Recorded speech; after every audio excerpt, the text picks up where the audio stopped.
Hey, somebody's got to start the dishwasher. You already did? Excellent.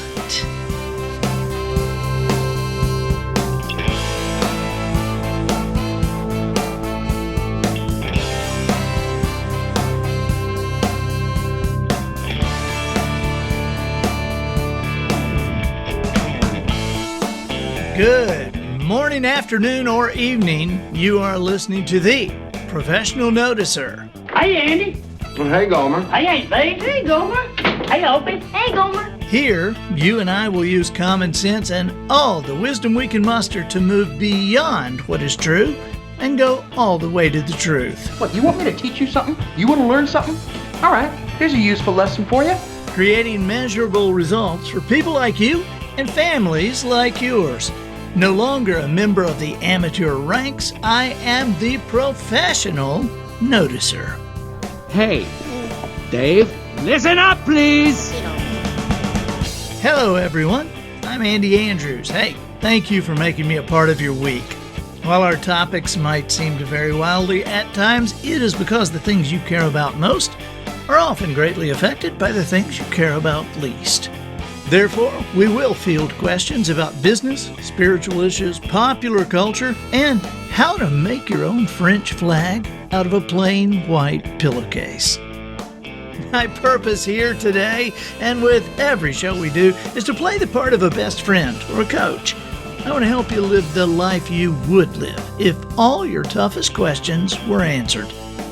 The Professional Noticer is sponsored this week by AustinLegacyKnives.com. Observations and answers, that's what we do here. Every week I toss out a few observations and you provide the questions. Then we harness common sense and wisdom to plow through the issue all the way to an answer for you.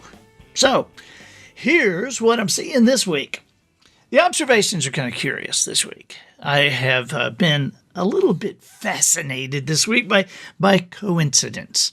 And I've got a friend, Squire Rushnell, who has written a book, and it's called Godwinks. Actually, it's probably a Godwinks 2, 3, 4, and 5, because they're all great. And people keep buying them. People are fascinated by this. But,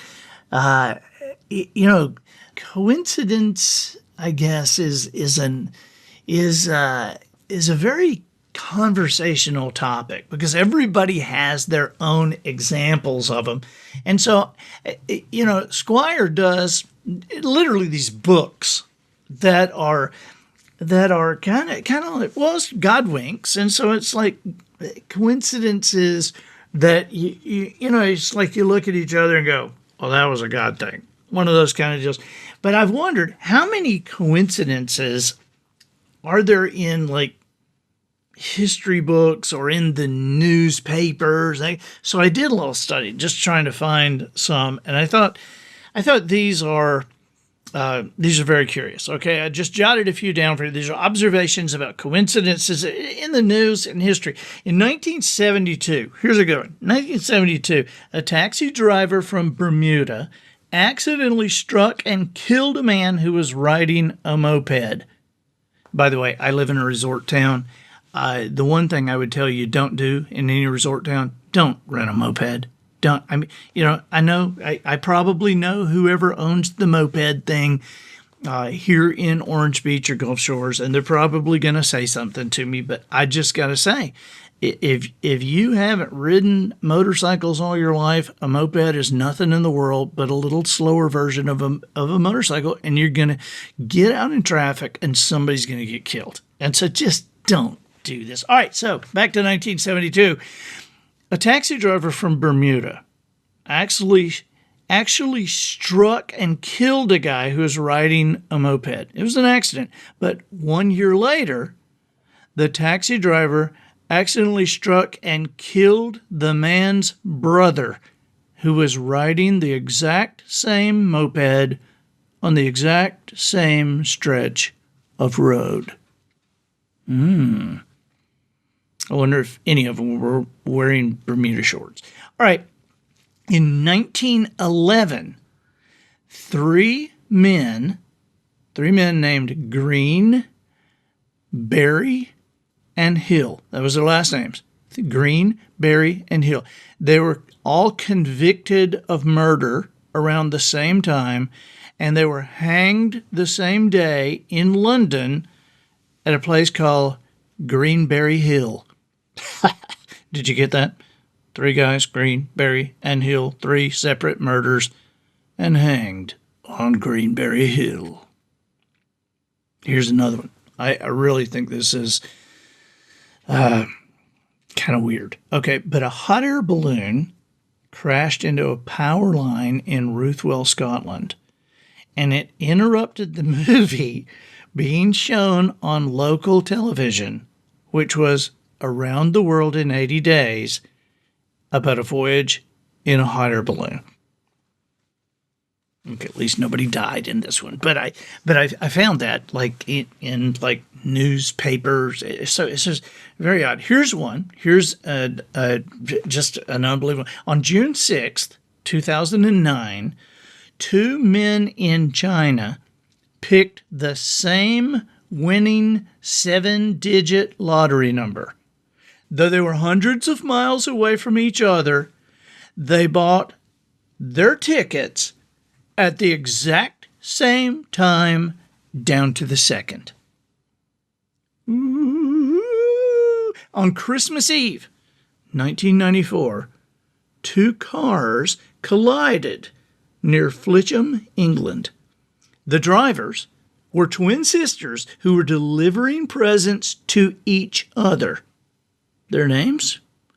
Lorraine and Lavinia Christmas. Okay, two more. One, here's the first of the last ones. In Lewiston, Idaho, the December 14th, 2007 edition of their newspaper, the Lewiston Tribune, on the front page, the bottom of the front page, December 14th, a blurry photo of a man stealing a wallet in a store ran. This is on the bottom of the front page, December 14th, 2007. Above it was an unrelated photo of a man painting a business. Readers noticed that both men were wearing the same clothes and could be the same man. He was. And he was arrested. 2 pictures on the front page of the paper at the same time. How about that? All right, here's the last one. You know who Paul Winchell is? If you don't, you need to look him up sometime. Just he was a newscaster, radio guy, and on June 24th, 2005, he died. He was 82 years old. But Paul Winchell was the voice of Tigger in the Winnie the Pooh films. Remember? Woo-hoo! Remember Tigger? So Paul Winchell was the voice. Now, Jonathan Fiedler, John, died at the age of 80. He was the voice of Piglet. And Paul Winchell died at 82 on June 24th, and John Fiedler died on June 25th. Tigger and Piglet. Very, very sad time in the 100-acre woods. Very sad time. Our sponsor this week is AustinLegacyKnives.com. Listen, I cannot urge you strongly enough to go to AustinLegacyKnives.com. You know, Christmas is coming. I'm just telling you, you got some presents you're going to want to give. You got somebody you love enough to get something one of a kind, very special for them. Go to AustinLegacyKnives.com. Now, I'm just going to tell you before you go, the Austin in Austin Legacy Knives is my son. He's 19-year-old Austin Andrews. And Austin he hand makes knives. And so when you go, I think you'll be amazed. There's a video, there's a welcome. I think you'll really like it. But the knives, they blow me away. I'm just telling you, they blow me away. There's a couple of ways that you can get this done. Every single one of them is like discreetly marked with his logo, which is ALK, and it didn't cover the whole thing, or it was discreetly lasered on the blade, and underneath it is one of one, because every single one of these knives is handmade, and it's a piece of art, or a useful piece of art. And man, he will make for you anything from a chef's knife, cooking knives, hunting knives, skinning knives, pocket knives. But you'll see, you'll see there's two collections. There's the Legacy Collection and a Heritage Collection. The Legacy Collection, you can choose the kind of wood he has available. You can choose the style as he has available. He's like, 5 different stainless companies that supply Austin Legacy knives, and one Damascus company, which is in Alabama, by the way, and then there's a lot of different kinds of wood. So that's the Legacy Collection. You can say, hey, I want this style, I want this kind of wood, and he will make you a one-of-a-kind knife. But the Heritage Collection is what fascinates me, because if you send him the wood, he will make your knife. And so it is a Heritage Collection, and you can send Austin Legacy Knives a piece of wood from an old baseball bat, slat from the barn door on Granddaddy's farm, Mama's rolling pin you got from the attic, the handle from Daddy's old saw, or his hammer, or shovel, or shotgun, or a piece of the tree that was planted on the day somebody was born. Obviously, the list goes on and on, but any small piece of wood infused with special memories will do. You choose the wood, you send it to Austin Legacy Knives, you choose the style of blade, and then from those styles available, after you choose that blade, that handle material, they take that and Austin stabilizes it so that it doesn't crack or doesn't, and then that is created as a one-of-a-kind masterpiece that you can pass down to your children. And think about an unbelievable gift from a wife to her husband or son or daughter, to take something from Granddaddy, from it, like if my dad died when I was 19. I wish there was anything left that we could find of my dad's.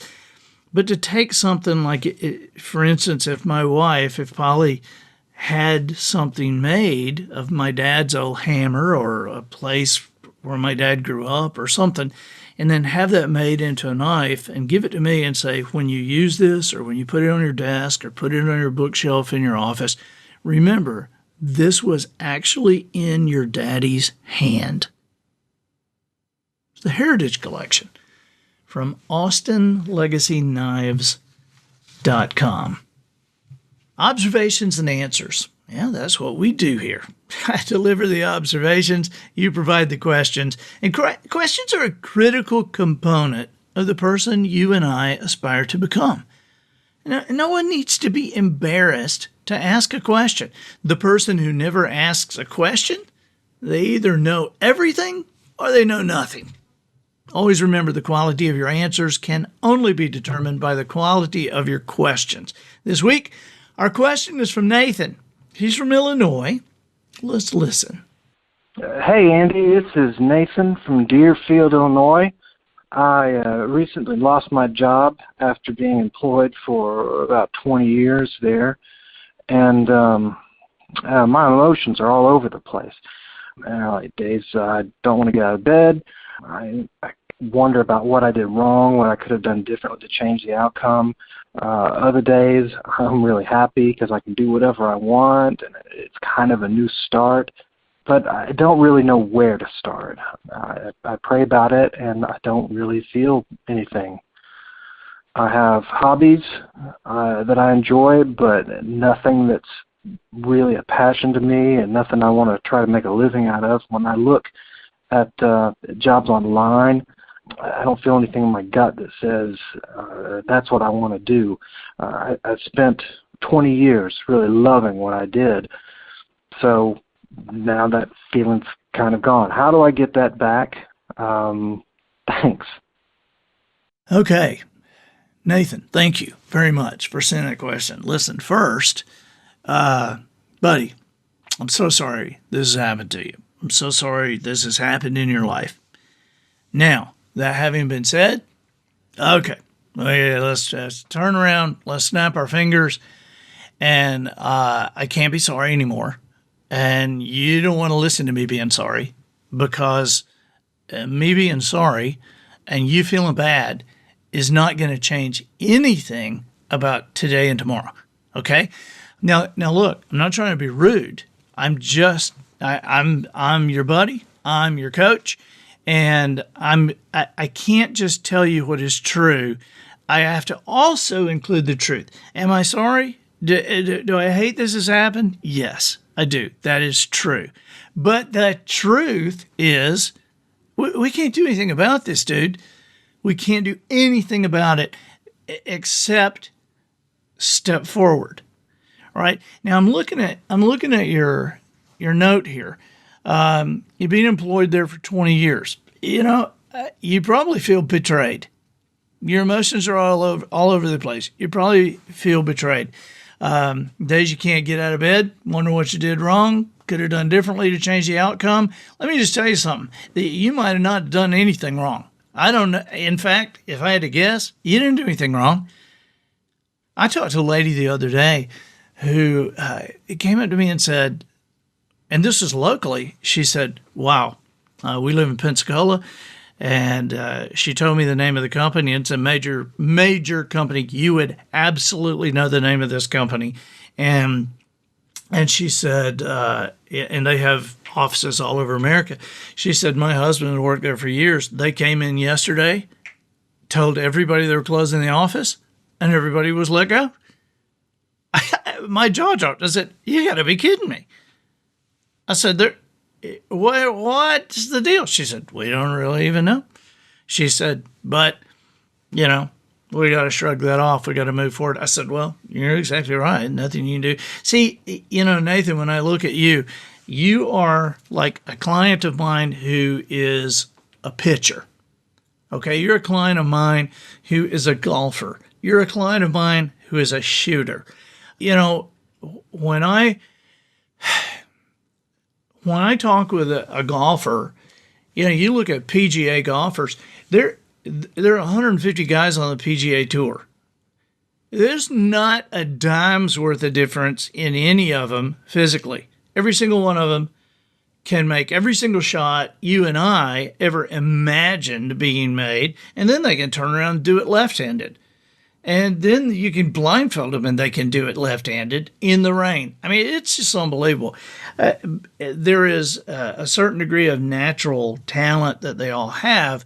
But, I worked once with a Ryder Cup captain, and it was during the time that Tiger Woods doing that commercial where he bounced the ball on the club, and then out of the air, he would take the club and then swing it and knock it 200 yards. You remember that? Well, you could walk onto the driving range at a PGA event where these guys are warming up, and one thing they would all do, they'd all make sure that they saw that everybody saw them bouncing the ball on their club and then grabbing the club and in the air, swinging it, hitting it. They want to make sure everybody knew, it looks amazing to you, but it's not just Tiger that can do that. We can all do that. So I would say to you, Nathan, at this point, the same thing I would say to one of those golfers, because I noticed that all their whatever not, I've never shot anywhere close to an 82 in my life. I don't know that I've ever shot a 92 on the golf course, but for these guys, an 82, they missed the cut. An 82, they're not going to be pros long if they keep shooting an 82. And yet, on the days that they do screw up and hit a 78 or a 80 or 82, if you look at their scorecard, it all comes in a clump. Generally it's they have a bad shot, and then they compound that bad shot by thinking about that bad shot. And so one of the things that I say to them is, and this is true of shooters, pitchers, major league pitchers, college pitchers, high school pitchers, little league pitchers. It don't matter. The thing I say to them is there is nothing less important than what you just did. To a golfer, I don't care if you just fired a hole in one. I don't care if you just pumped it into the lake. There is nothing less important than your last shot. There's nothing less important to the rest of your round, to the rest of your career, than that last shot. And so to you, Nathan, there is nothing less important to the rest of your life than the fact that you no longer work where you used to work. And so and I'm gonna give you some tough love here. You can get bitter about it. You can obsess about it, which you say you have been, okay? You can obsess about it, but it's only going to turn you into a person that people kind of like, what? What? I don't know. There's just something about him. And you'll be less likely to be hired, less likely to have people work with you, less likely people to become your customer when you create your own business. Do you know how many people have lost their job after being employed at a place for a decade or two? There's probably more people that have now than have not. I understand that your emotions are all over the place, but your emotions are your feelings. And you cannot afford to have your feelings run your life. You must choose what you're going to get out of this. Okay, there are days you can't get out of bed, you say. And I want you to Google Patsy Clairmont, PatsyClairmont. Patsy Clairmont is one of the 3 best speakers I've ever seen in my life. And she went through a period in her life early on where she literally couldn't get out of bed. And you probably find her, I say probably. You can find her on YouTube. You can find her on her own website. But Google Patsy Clairmont and look at somebody who took something that happened and was devastated by it, but then turned it around, okay? Because when you say you don't know where to start, that you pray about it and feel nothing, yeah, I understand that. I totally understand that. I've said a lot that, my big aggravation with God is that he doesn't seem to be under any obligation to tell me what he's doing. I understand praying about it and feeling nothing, but I gotta say, I'm sorry to say this again, but there you go with that word again, feel. You be careful with those feelings. If you let your feelings run your life. Hey, if my wife, Polly and I have been married coming up really quickly, it'll be 30 years. But I'm going to tell you something. If she had let her feelings, steer her life, she'd have probably divorced me about, 300 or 400 times. Be careful about these feelings, man. I understand it because I have to put a harness on my feelings. You say you have hobbies, nothing passionate enough to try to make a living out of it. I don't know about that. I think maybe you're just like in a tough time right now, in a time where you feel like you're not passionate about anything. And I understand that. I've gone through periods of time in my own life where I had to tell myself how I feel. And then I had to tell myself, not to believe I was lying to myself. I mean, it's a game. Life is a game. It's like everything else, but you want to hit home runs, man. You want to score touchdowns. You say when you look at jobs online to apply, you feel nothing in your gut. Listen, this is just a time. When I look at jobs online to apply, I feel nothing in my gut. Do you see this? Do you see we got a little pattern going on here? You are trying to see, do I feel anything? You spent 20 years loving what you did, or so you thought. But you say, but that feeling has been crushed. How do I get that feeling back? Hey, buddy. This sounds kind of silly, but I feel for you, okay? But me feeling for you is not going to do anything for you. And honestly, when I get through with this episode, I don't think I've ever met you. And when I get through with this episode and Matt closes this out and I walk out of the studio, I'm not going to be feeling bad for you. I'll get through. I'll say a quick prayer for you. But I got to go back to my family. I guess, I'm hanging with my wife and boys this afternoon. I can't afford to choose or allow something to make me feel bad. I have an idea that you can either, if you loved what you did for 20 years, then create your own business out of it. Compete with them. If there's something else you want to do it. But I'll tell you, you got to become the kind of person that everybody wants to be around. Remember we talked about Paul Winchell earlier in the show, in the observations. Remember we talked about Paul Winchell at 82 dying, and he was the voice of Tigger. What a legacy. What a legacy, man. Yeah, he's the voice of Tigger. Now, I got to tell you, it would be pretty awesome to be the voice of anything. And I have no idea who the voice of Eeyore was. But if I got to choose being the voice of one of them, I choose Tigger.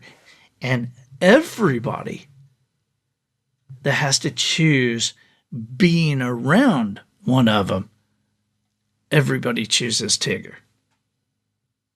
So come on, buddy. More Tigger, less Eeyore. Okay? All right. Thank you, Nathan. Thank you for sending the question. Thank you for allowing me to punch around a little bit. But just remember, a lot of people are going to tell you what is true. And I want to do that. But I also want to tell you the truth. Okay? And I think that'll do it for this week. Get us out of here, Matthew.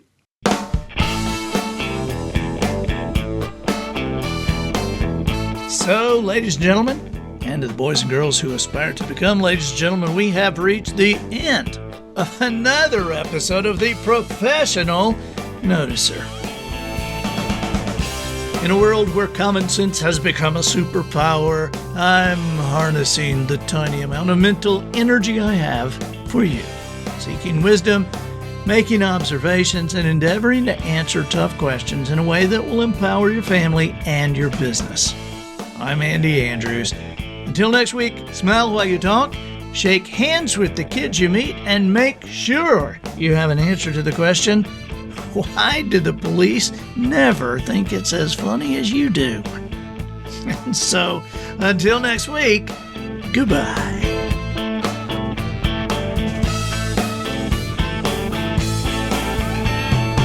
This episode of The Professional Noticer was produced by Matt Limpert. The Noticer theme, written and performed by Sugarcane Jane. Tuna casserole provided by Twinkle and Smoke of Beverly Hills. Additional financial consideration provided by your local Complainers Bar and Grill. They're popping up everywhere, and if you love to gripe, this is the place for you. Complainers Bar and Grill. Make sure it'll be too hot in the summer, too cold in the winter, and your order, whether from the bar or the grill, will be personally screwed up by our helpful staff.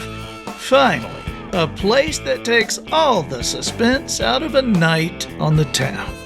It's not for everyone, but if you're gonna grumble and whine about it anyway, why not join the patient folks at Complainers Bar and Grill? You can criticize to your heart's content.